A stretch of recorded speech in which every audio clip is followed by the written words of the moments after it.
bonjour à toutes les auditeurs, auditrices de Bethsaida TV. Nous sommes dans notre studio avec notre invité. Il doit se présenter. Vous êtes le bienvenu, monsieur Daniel. Merci beaucoup, monsieur Jacques. Un plaisir pour moi. Oui, c'est notre confrère, c'est un gars compatriote, les sortissants de la République démocratique du Congo qui se trouve au Canada. Il faut que les gens qui puissent t'écouter, tu es compatriote. Vous êtes le bienvenu. Qu'est-ce que tu peux dire en tant que compatriote? Bon, en tant que compatriote, j'aimerais d'abord m'adresser aux ressortissants, c'est-à-dire aux Congolais vivant ici au Canada, pour dire que la République démocratique du Congo reste leur pays. Vous savez, en matière des nationalités, ou lorsqu'on parle de la nationalité, il est certes que la nationalité congolaise, elle est une et exclusive, mais nous, en tant que compatriotes, nous devrions nous souvenir de cette règle-là et de garder notre nationalité. Tout en sachant qu'on peut venir ici au Canada, mais on peut aussi revenir au pays pour faire des grandes choses. Des grandes choses, oui. C'est-à-dire retour au bercail. Voilà. C'est qu'Aimé Césaire a dit retour au village natal. Justement. Oui, vous êtes un compatriote, Daniel. Tu es le ressortissant de la République démocratique du Congo. Avant qu'on puisse entamer d'autres questions, quand je venais, il y a une petite question qui m'a venue dans ma tête. J'aimerais qu'on puisse, je dois te poser parce que tu es le grand compatriote. J'aimerais, tu es au Canada, comme un compatriote, quelle est l'image que tu vois en République démocratique du Congo en 2028, en 2030? Est-ce que des choses qui se passent au Congo, pourquoi ça ne passe pas partout au monde en tant que compatriote? Bon, déjà, en tant que compatriote, je peux dire que c'est une question qu'il faut réfléchir longuement avant de proposer des pistes et des solutions ou de répondre avec beaucoup de délicatesse. Mais j'aimerais d'abord préciser sur le fait que la RDC en ce moment est en train de vivre son moment d'émergence. C'est-à-dire, nous avons quitté à un point A pour aller à un point B. Donc, cela veut dire que puisque nous allons à un point A, à un point B, il doit aussi avoir un point C. Donc, pour répondre à votre question, en 2028, je pense que, vu ce que le chef de l'État est en train de faire et surtout de promouvoir la jeunesse congolaise, je pense qu'il y aura une très grande évolution par rapport à ce que nous espérons. Voilà. Et de ce que nous espérons, comme tu viens de le dire, la République démocratique du Congo, présentement, c'est comme si le bateau ne démarre pas, il y a des choses qui ne marchent pas.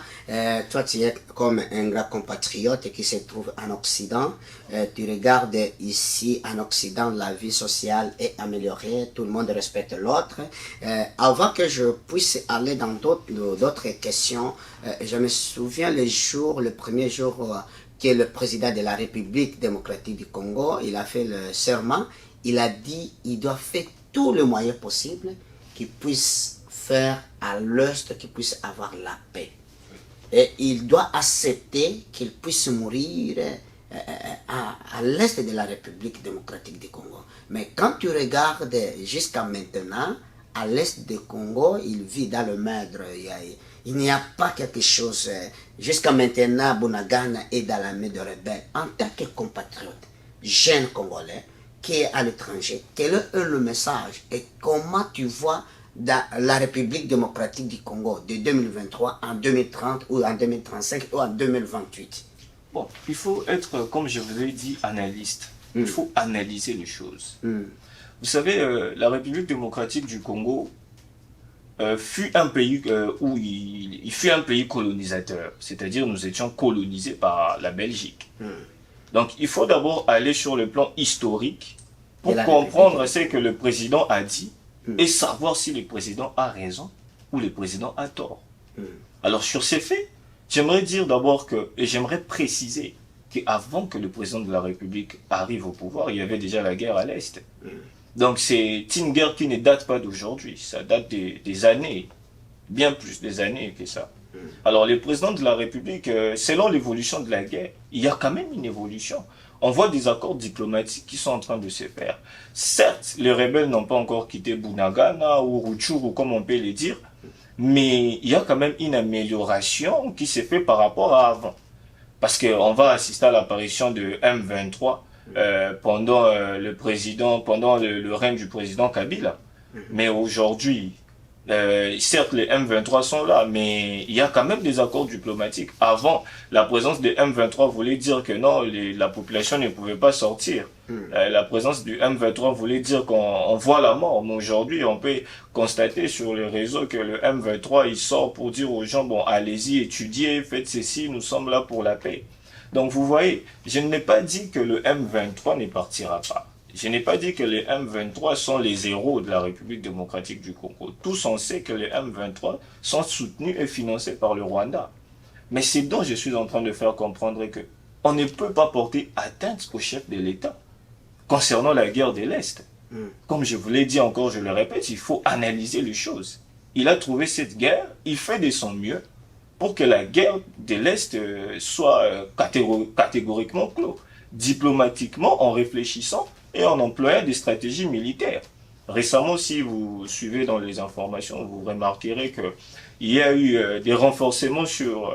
non seulement les militaires ont été renforcés, il y a des nouvelles stratégies qui sont en train d'être mises en place pour voir comment on peut lutter contre cette guerre-là. Donc en 2035 ou 2028, comme vous venez de le dire, il y aura une très bonne amélioration. Ça, je peux vous donner ma parole. Okay. Donc ça sera... Et si par exemple, en partant sur là, quand il devient un des représentants ou un député par exemple, si Dieu le veut, c'est là tes ambitions en tant que compatriote, en tant que jeune qui vit à l'étranger. Quel est le mécanisme ou quelle est la stratégie que tu peux amener en République démocratique du Congo? Est-ce que les étrangers ont une grande influence d'échanger la République démocratique du Congo, qu'il soit comme le Canada? Mais déjà, vous, c'est moi, nous ne sommes pas des étrangers de la République démocratique du Congo. Nous sommes nés en République démocratique du Congo. Mais nous vivons à l'étranger. Quand nous retournons maintenant, est-ce qu'en tant que compatriote, en tant qu'un futur leader de la République démocratique du Congo, est-ce que tu penses en 2035 que le Congo peut être comme le Canada ou ça peut surpasser le Canada? C'est une question, c'est une équation comme on peut dire. On ne peut pas être dans la certitude, mais on peut être sûr qu'il y aura un changement. Parce que vous voyez, je vous ai dit, il faut analyser comment les choses sont en train de se faire. Et aujourd'hui, on peut constater la promotion de la jeunesse en République démocratique du Congo. C'est un pas qui ne se faisait pas. Vous voyez, ici, dans l'administration canadienne, les jeunes à partir de 16 ans peuvent travailler dans le gouvernement. C'est-à-dire, une fois qu'ils ont leur bac, je pense, ou comme on appelle diplôme d'État, équivalent diplôme d'État en République démocratique du Congo. Alors, ils sont soumis à un test. Une fois ils passent ces tests et qu'ils réussissent, ils ont un travail au sein du gouvernement. Donc, vous voyez, c'est ce que la République démocratique du Congo veut faire d'abord par rapport à la jeunesse. Et vous allez vous rendre compte qu'il y a des améliorations par rapport aux enseignants. Il faut-il encore parler de cela?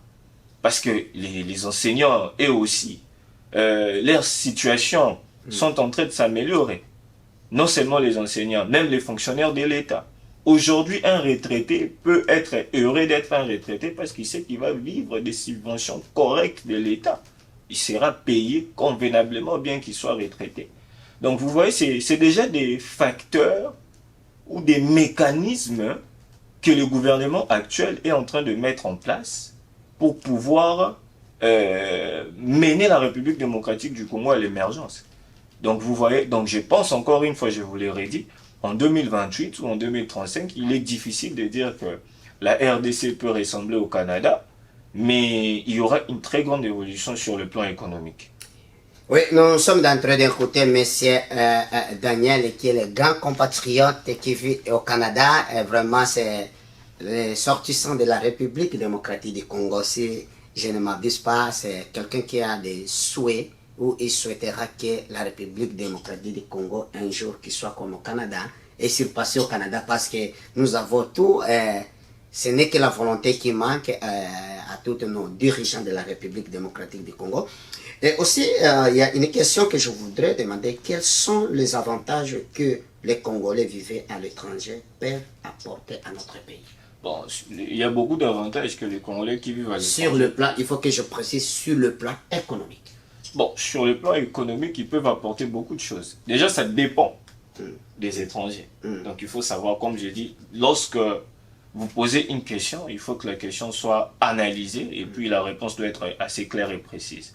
Alors, sur ces points, je dirais ceci. Pour des Congolais, par exemple, il doit y avoir une vision pour des Congolais qui vivent à l'étranger. Ce n'est pas tous les Congolais, il faut se les dire, qui se retrouvent, ou comme on peut les dire, qui se retrouvent ou qui ont un niveau assez élevé sur le plan économique.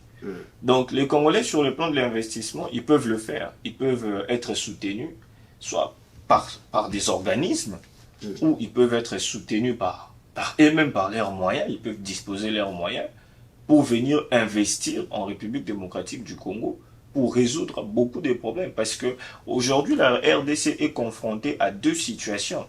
C'est-à-dire la situation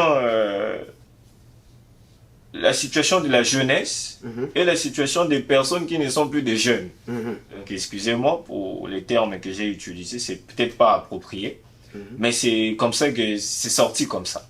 C'est-à-dire quoi? Il y a beaucoup de personnes qui manquent d'emploi. Alors, sur le plan économique, il faut beaucoup plus voir sur quoi est-ce que nous pouvons innover. Parce qu'un pays se développe par des innovations. Vous voyez? Comme on peut le dire, il faut avoir un projet. C'est le projet qui mène à la réalisation de quelque chose et qui conduit à l'émergence de ce que vous voulez faire. Alors, ce que vous avez planifié à atteindre l'objectif. Donc, par rapport aux ressortissants, c'est-à-dire aux Congolais vivant à l'étranger, il faut savoir qu'est-ce qu'ils veulent apporter sur le plan économique. Qu'est-ce qu'ils veulent apporter. Si par exemple aujourd'hui, moi je sais que je ne peux pas vous poser la question, je peux vous poser la question, qu'est-ce que vous voulez apporter dans notre pays, la République démocratique du Congo? Vous pouvez me dire, bon, moi, je vois que je peux apporter quelque chose sur le plan de la jeunesse. Vous voyez que je suis beaucoup plus sur la jeunesse, parce que c'est la jeunesse qui est le futur de demain. Donc je peux faire la promotion de la jeunesse, c'est-à-dire créer des emplois pour la jeunesse. Sur ces plans-là, je vois l'agriculture, je vois des formations, des coupées-coutures, je vois la formation sur la mécanique, je vois la formation sur les cours des langues. Et puis on va créer des établissements pour que ces établissements-là soient mis à la disposition de la jeunesse, afin que la jeunesse puisse innover dans leurs capacités. Qu'ils puissent se retrouver. Donc sur le plan économique, il y a beaucoup de facteurs à mettre à l'œuvre pour faire développer les pays. Mais ce n'est pas un ressortissant qui peut le faire, c'est tous les Congolais en général. C'est-à-dire le gouvernement, c'est-à-dire les citoyens congolais que nous sommes, qui vivent à l'étranger, même les citoyens qui sont à l'interne, ont une part de responsabilité économique à apporter en République démocratique du Congo. Oui, comme tu viens de le dire, Monsieur Daniel, les compatriotes, c'est le nom que je te donne, un compatriote qui veut que le Congo qui puisse changer, que aussi la jeunesse qui puisse se retrouver comme on donne l'accès aussi. Mais il y a une question, comme tu viens de le dire, quand tu regardes nos gouvernements, je pense que si je ne m'abuse pas, ce sont de mêmes gens, des mêmes catégories, de mêmes figures qui ont travaillé depuis 61 jusqu'à maintenant. Maintenant, quand tu me dis de la jeunesse, pourquoi le gouvernement, quand je peux parler des gouvernements de Mobutu, il y a des gens qui ont travaillé avec le premier ministre Lumumba, il y a des gens qui ont travaillé avec Tshombe, il y a des gens qui ont travaillé avec Laurent Désiré Kabila, il y a des gens qui ont travaillé avec Chinarambo, l'ancien président Joseph Kabila, il y a des gens qui ont travaillé avec l'actuel président. Ce sont de mêmes figures. En tant que jeunes, quelle est la place de la jeunesse dans tout le gouvernement ou le gouvernement actuel? Bon, la place de la jeunesse se retrouve sur tous les plans. Je vous ai dit actuellement. Oui, actuellement. Quelle est la place? Parce que quand tu regardes, ce sont des grands-pères qui peuvent être à la bibliothèque, qui peuvent conseiller des jeunes, qui peuvent dire oui, c'est-à-dire il y a un problème, nous on doit recourir pour le voir. Mais on trouve que ce sont des gens qui ont le même poste. Oui. Je peux dire à Mende, il a tout travaillé. Mais jusqu'à maintenant, il travaille avec Félix. Il y a beaucoup de gens, maintenant, la jeunesse, où est la place de la jeunesse? Parce qu'il y a de la jeunesse en République démocratique du Congo qui est tellement très intelligent, qui brille, mais ils n'arrivent pas à avoir l'accès en tant que compatriote. Tu parles à propos des sortissants de la République démocratique qui vivent à l'extérieur. Ils peuvent innover quelque chose. Maintenant, quelle est la place de la jeunesse à la gouvernement actuel? Bon, la place de la jeunesse, dire que la place de la jeunesse doit nécessairement se retrouver au sein du gouvernement n'est pas une théorie acceptable. Parce qu'il y a des jeunes qui sont capables de travailler dans leurs propres entreprises. Il y a des jeunes qui sont nés des leaders pour créer leurs entreprises. Il y a des jeunes qui sont nés pour travailler au sein de l'administration. C'est ce que je suis en train de vous faire comprendre depuis tout à l'heure. C'est que le président de la République est en train de faire, il fait ce qu'on appelle la promotion de la jeunesse congolaise. Je salue en passant le ministre de la Jeunesse, le ministre Yves, qui est en train de ramener le jeune à la conscientisation. Donc, c'est-à-dire, il organise des forums avec les présidents des jeunes. Et puis, il y a une organisation qui est mise en place depuis bien des années, une organisation universitaire, la REC. La REC aussi fait partie des organes qui constituent l'un des piliers moteurs de la jeunesse dans notre pays, la République démocratique du Congo.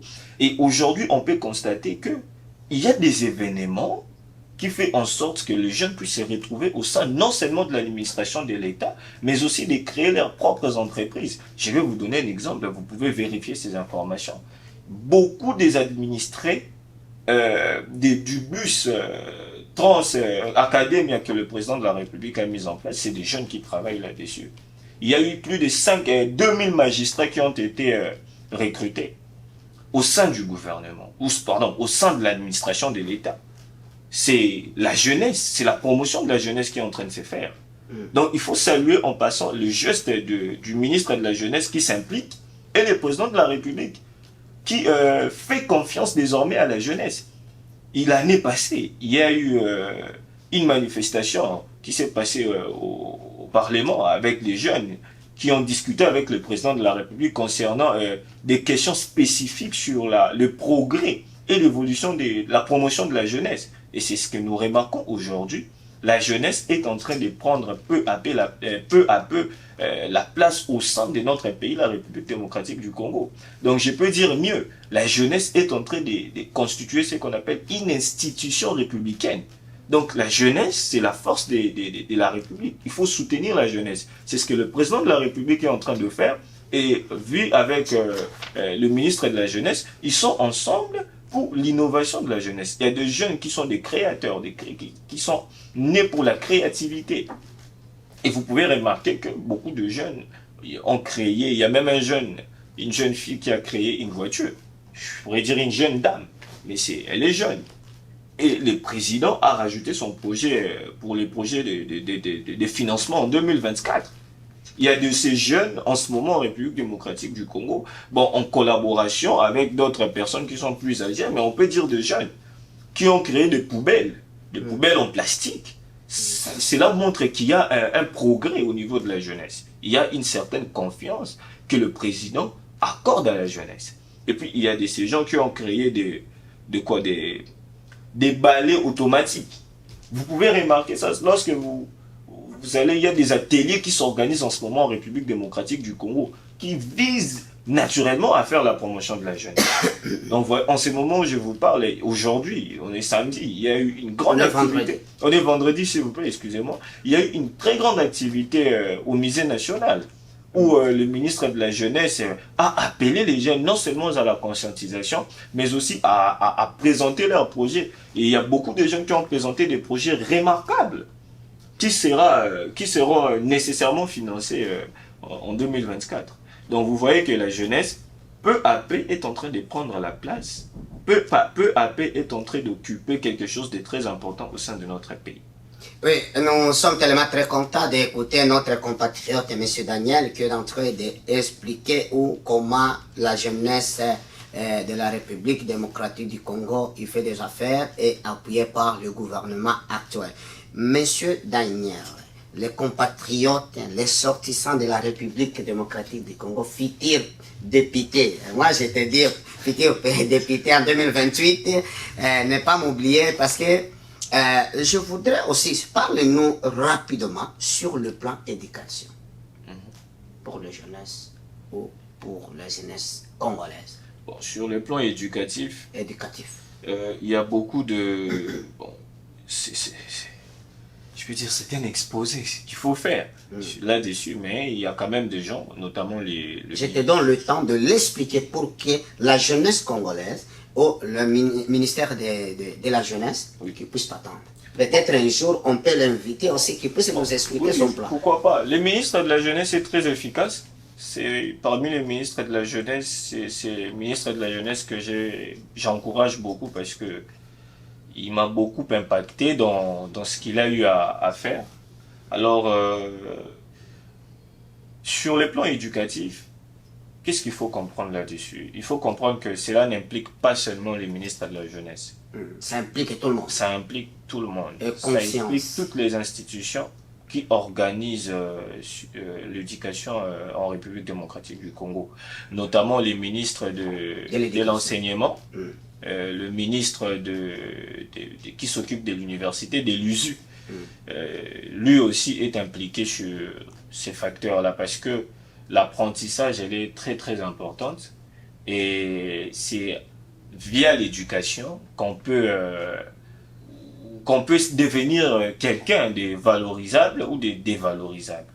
Donc vous voyez, sur le plan éducatif, comme je peux vous dire, il y a beaucoup de chemins, il y a beaucoup de progrès qu'on peut citer ou qu'on ne peut pas citer. Vous voyez, il y a beaucoup aussi de plans négatifs qu'on peut dire ou qu'on ne peut pas dire.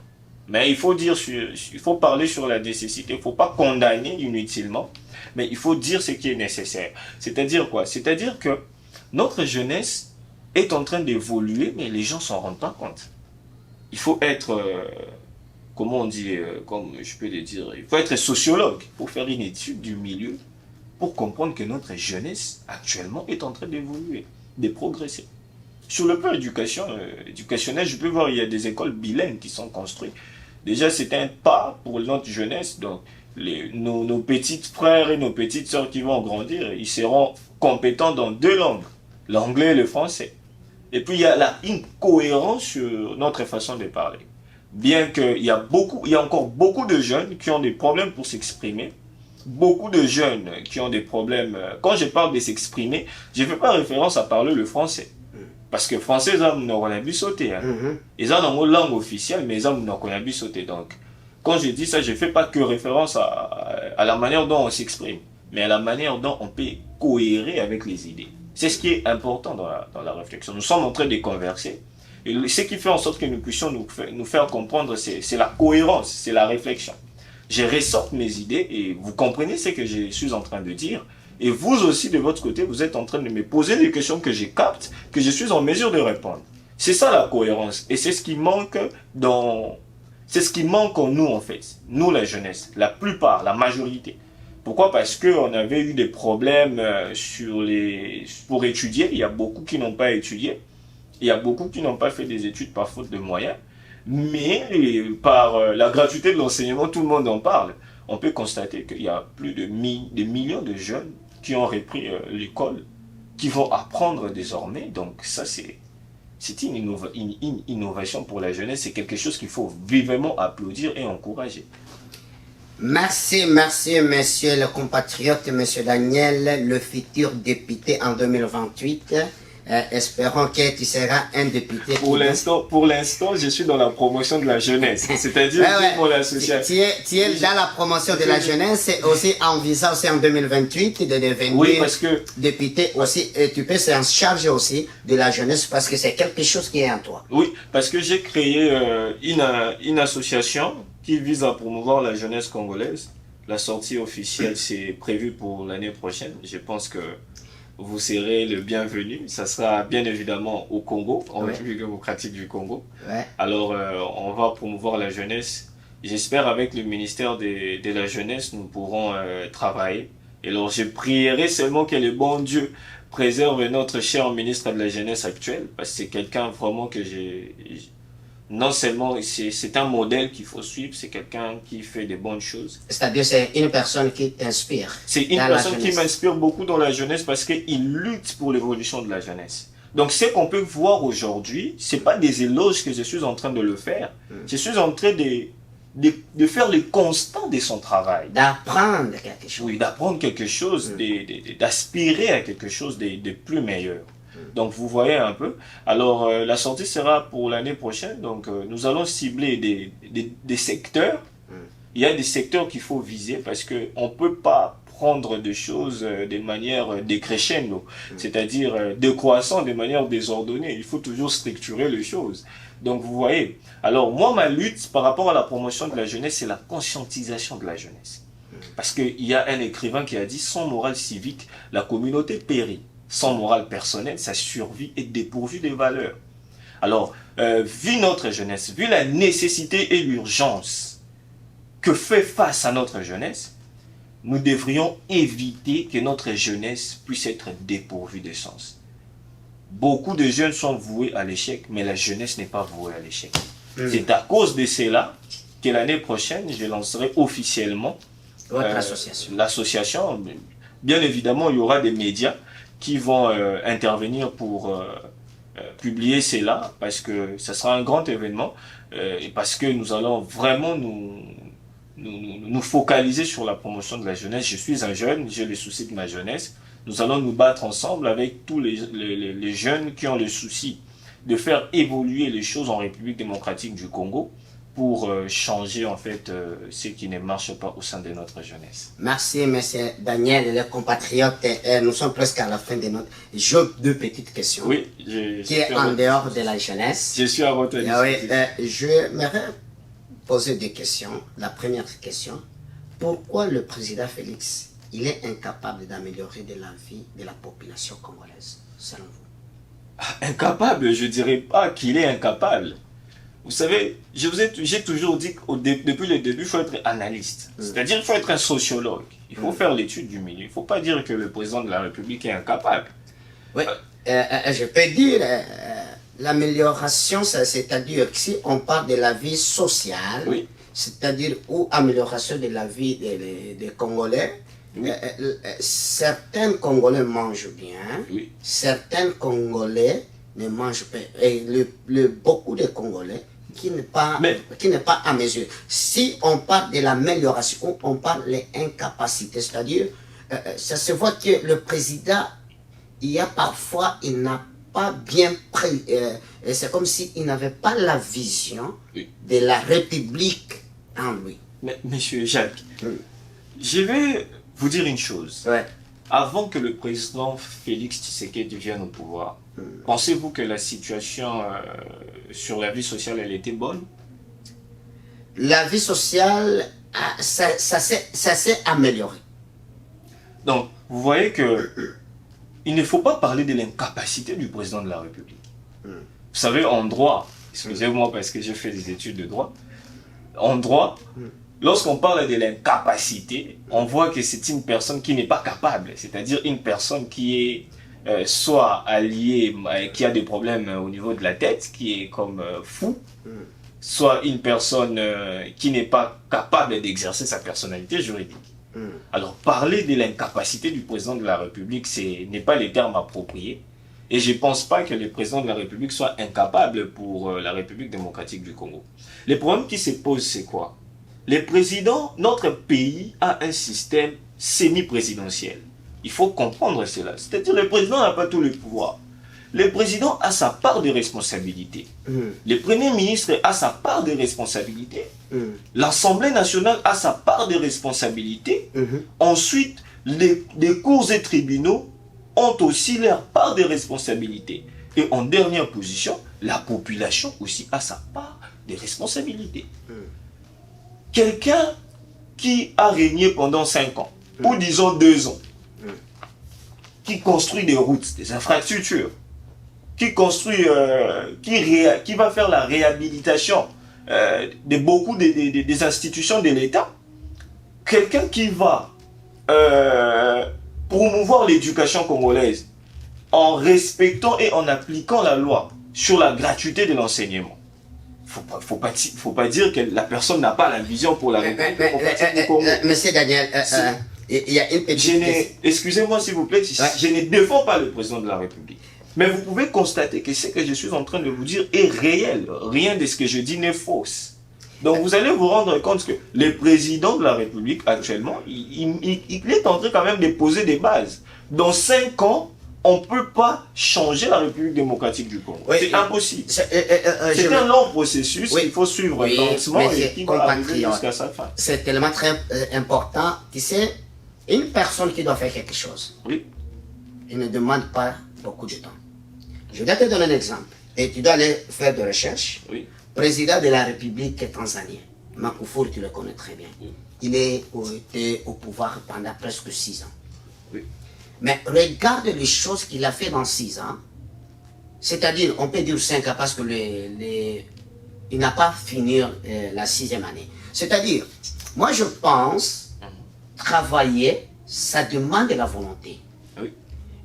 Quand tu peux aller loin, je peux te dire quelque chose. Le président de la République démocratique du Congo, il a sillonné partout au monde. Il a sillonné. Mais des choses graves, il n'est pas encore visité à l'est du pays. Mais non. À l'est du pays. C'est-à-dire, quand je parle de cela, c'est-à-dire un père de la maison, ça ne demande pas avoir beaucoup de temps. Mais le président était à Goma. Il a parlé avec des élèves à Goma. L'Est, ce n'est pas seulement à Goma. Mais oui, mais au moins, vous avez dit qu'il n'était pas à l'Est. Je vous précise qu'il était à Goma. Il a parlé avec des élèves à Goma. Il a parlé avec des étudiants à Goma. Et c'était quand? Quand tu regardes ce qu'il a sillonné, est-ce que le président de la République, il a déjà sillonné, au moins on peut dire, le Congo est tellement très grand, est-ce qu'il a déjà sillonné au moins 7 provinces? Mais oui, bien évidemment. Est-ce que tu peux me les citer? Oui, il a fait le tour de province. Il a fait le tour de province récemment. Combien de provinces il a fait? Il a fait plus de 7 provinces. Il a fait des campagnes de sensibilisation. Vous pouvez vérifier après l'émission sur Internet. Aujourd'hui, le numérique nous permet de tout voir. Donc vous pouvez vérifier après l'émission pour m'appeler ensuite pour me faire la confirmation. Je comprends très bien quoi. Je ne suis pas dans la défensive du président de la République, mais seulement je viens de la République démocratique du Congo. Donc je peux dire qu'il y a des choses que le président a faites, mais qui n'est pas publié de manière internationale. Parce que vous savez, il y a les médiatiques internationales. Donc vous savez, il y a des provinces, le président a fait des campagnes où il a visité province par province. Vous savez, donc c'est un peu ça. Oui, pas de problème, monsieur Daniel. Nous sommes tellement très contents. Pour finir notre émission, est-ce qu'en 2023, il y aura l'élection présidentielle, vrai ou faux? Bon, vrai, parce que tout porte à croire qu'il y aura élection. Les processus électoraux sont très bien organisés. Tout va de mèche. D'ailleurs, cette année, le président vous a fait le plaisir de voter. Donc, j'imagine que vous vous êtes fait enrôler, parce que moi, je le fais. J'ai ma carte d'enrôlement, je l'ai reçue. Malheureusement, la République démocratique du Congo n'accepte pas les doubles nationalités. Mais oui, parce que je vous ai dit, la République démocratique du Congo, par sa nationalité, elle est inexclusive. C'est-à-dire, elle ne peut pas être retenue concurremment avec d'autres nationalités. Donc notre nationalité ne peut pas se partager avec d'autres nationalités. Est-ce que vous pouvez être occultiste ou chrétien au même moment? Mais non, là, monsieur Daniel, oui, donc, là c'est un débat on peut faire, mais je te pose la question, est-ce qu'il y aura l'élection, vrai ou faux? Vrai, je vous réponds encore une fois, il y aura élection. Parce que tout porte à croire qu'il y aura élection. Les processus électoraux sont très bien organisés et c'est respecté. Le président de la CENI est en train de faire son travail. Tout le monde s'implique. Les enrôlements ont été faits. Nous attendons les élections. Il y a même des campagnes de certains députés qui doivent déjà débuter. Parce qu'il y avait déjà les go qui avaient été lancés. Donc c'est un peu ça. Oui, nous sommes tellement très contents, monsieur Daniel. Nous sommes presque à la fin de notre émission. Quelle est ta conclusion en tant que jeune Congolais Et qu'est-ce que tu adresses à la jeunesse congolaise et au ministre de la Jeunesse? Je le salue de notre part, en provenant de Betsaida TV. On salue le ministre de la Jeunesse. Bon, de ma part, il faut dire que la République démocratique du Congo est en train d'émerger, petit à petit. Il est vrai que ce n'est pas remarquable, il faut le dire, mais il y a l'émergence. Sur le plan de la jeunesse, je vois que les choses vont beaucoup plus vite que moi-même je l'ai pensé. Donc tout porte à croire que le futur de demain sera garanti. Et j'aimerais aussi parler sur la situation de notre pays. Il est vrai que notre pays, 60 ans, disons presque plus de 60 ans de l'indépendance. Donc en 1960, nous avons reçu notre indépendance. Depuis lors, ce n'est qu'en 2018 qu'il va se faire des élections, une transition que nous n'avons jamais assisté. Parce que le président Mobutu, coup d'État, le président Laurent Désiré, c'était par un coup d'État. C'était par la rébellion. Par la rébellion, on peut dire, oui, par un coup d'État. Le président Kabila qui va organiser les élections pour la première fois en République démocratique. En 2011, en 2006, 2011. Et puis... Mais aussi en passant aussi, je salue le président Kabila Chinarambo, il a fait un grand travail à ce niveau-là. Oui, il a fait quelque chose qu'on reconnaît, qu'on n'émit pas, d'ailleurs, qu'on n'émit pas. Certains, voilà, M. Daniel, il n'arrive pas à reconnaître cela parce que quand tu regardes depuis 60 qu'on vient d'épingler, il n'arrive pas à reconnaître ce que Joseph Kabila a fait. Moi, je pense que ce sont des choses, ce sont des grandes valeurs. Moi, je ne suis pas dans l'opposition. Je ne suis pas dans l'opposition, je ne suis pas non plus dans un parti pris. Moi, je suis, non seulement j'ai fait la promotion de la jeunesse, mais je suis aussi un sociologue, c'est-à-dire j'ai fait l'étude du milieu de ce qui se passe. Donc, c'est-à-dire que le président de la République, le président Kabila a fait ce qu'il pouvait faire. Il y a des gens qui vont le soutenir, tout comme il y a des gens qui ne vont pas le soutenir. Moi, je soutiens vraiment ce idée. C'est la même chose avec le président Fachi. Il y a des gens qui les soutiennent, tout comme il y a des gens qui ne vont pas les soutenir. Donc vous voyez, donc c'est un peu ça. La République démocratique du Congo est en train d'évoluer, de vivre son émergence. Certes, le président Fachi peut partir, mais il y aura d'autres présidents qui viendront avec des idées révolutionnaires qui seront en mesure, disons, de faire progresser notre pays, la République démocratique du Congo. Encore une fois, je le répète, je ne suis pas un opposant, je ne suis pas du parti pris, moi. Moi, je vois l'intérêt de mon pays, la République démocratique du Congo. La jeunesse. Là, je mais en analysant aussi, quand les gens écouteront l'émission, ils peuvent dire que ta position est tellement, c'est comme si tu défends aussi le gouvernement actuel. Mais je ne défends pas le gouvernement actuel. Je parle de ce que le gouvernement actuel est en train d'accomplir. Vous avez évoqué le président Kabila. Je n'ai guère parlé du mal du président Kabila. Ouais. J'ai dit que le président Kabila, c'est le premier président à qui on a organisé les élections. C'est quelqu'un vraiment qui mérite le respect de la République. Mais il est respecté. Oui. Il est respecté. Comme je vous dis, il y a des opposants. Le président Kabila est respecté. Il n'est pas humilié ou insulté. Il y a des gens qui l'insultent, certes, mais il est respecté par un grand nombre de personnes. Donc vous voyez, de la même manière qu'il y a des gens qui sont contre le président Fachi, c'est de la même manière qu'il y a des gens qui sont contre c'est la démocratie. L'ex-président de la République. C'est la démocratie, donc on peut rien. On laisse la liberté. Et c'est la liberté d'expression. Ça fait partie des attributs de la personnalité juridique d'une personne. Donc voilà. Merci, nous sommes tellement très contents. Aussi, je salue à tous les auditeurs, auditrices de Betsaida TV, sans toutefois oublier ma femme, Maman la Promesse, fidèle, Eunice, et aussi tous les membres de la famille, tous les compatriotes qui viennent soutenir le salon Betsaida et Salon. Nous sommes tellement très contents. Et aussi, je salue aussi Daniel, c'est l'un de mes clients qui me soutient dans mon salon de coiffure. Je voudrais seulement, entre parenthèses aussi, que tu puisses saluer aussi tes amis et aussi en poser une petite question. Et tu dois saluer tes amis, tes compatriotes et la jeunesse.